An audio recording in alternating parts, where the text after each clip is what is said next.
Hello and welcome to Laurel News. Microsoft has revealed that Windows 10 will be a free upgrade even for pirated versions.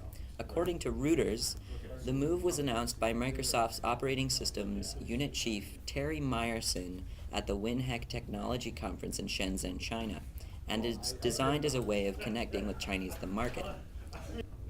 It's an expansion on the earlier announcement that Windows 10 would be a free upgrade for both Windows 7 and 8.1, and isn't limited to China. A Microsoft spokesperson clarified to ZDNet, Windows 10 is free with a pirated version of Windows 7 to anyone in the world. Windows is installed on more machines than any other operating system in the world, but in China it is estimated that 3/4 of the users are working on bootlegged versions. Microsoft's plan is to turn these and other users around the world into customers by giving them access to the same content as paid Windows users, meaning more revenue from Office subscriptions and other services. In addition, Microsoft is partnering with Tencent to improve its reach on the Asian marketplace, a deal that not only puts the company's flagship QQ service on Windows 10, but brings games like League of Legends, Crossfire, and Dungeon Fighter to the Windows marketplace. The charity run by Bill and Melinda Gates, who say the threat of climate change is so serious that immediate action is needed, held at least $1.4 billion of investments in the world's biggest fossil fuel companies, according to a Guardian analysis of the charity's most recent tax filing in 2013.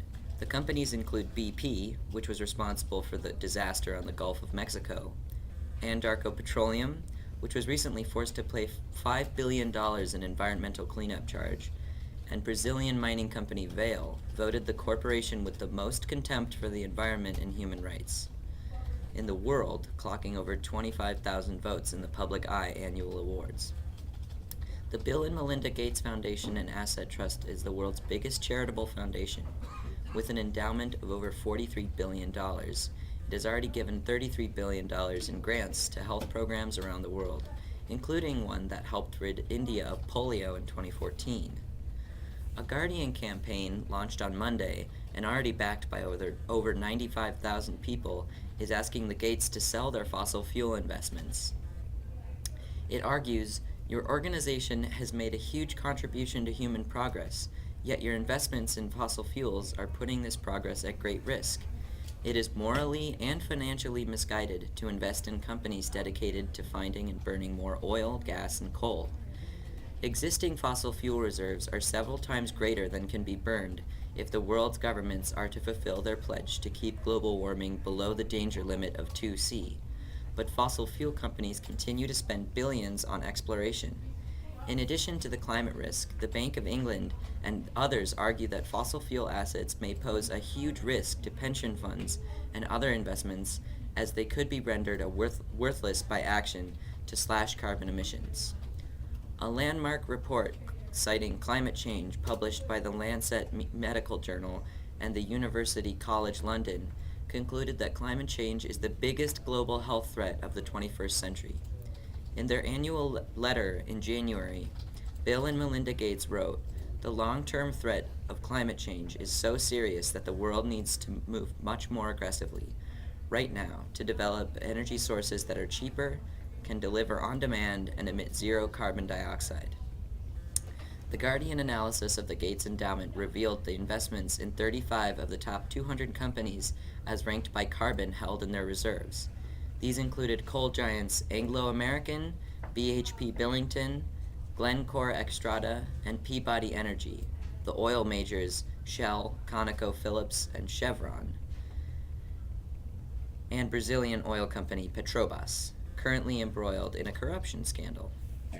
This is very shocking. I never knew they had so much of this kind of investment, said Ninimu Basi, a Nigerian activist who received the Right Livelihood Award in 2010. For revealing the full ecological and human horrors of oil production in the Niger Delta, where many oil majors operate. If this is a charity that really cares about the health of the people, they ought to not be investing in fossil fuel industries. They should pull back their resources from the sector completely. Soldiers from Niger and Chad have taken the Nigerian town of Damasak from Boko Haram. another victory in a regional campaign to wrest back control of swaths of northeastern Nigeria from the armed group. Damasak, a few miles over the border from Niger, was taken from Boko Haram's control over the weekend. A spokesperson for Niger's army, Colonel Micha Ledru, said on Wednesday.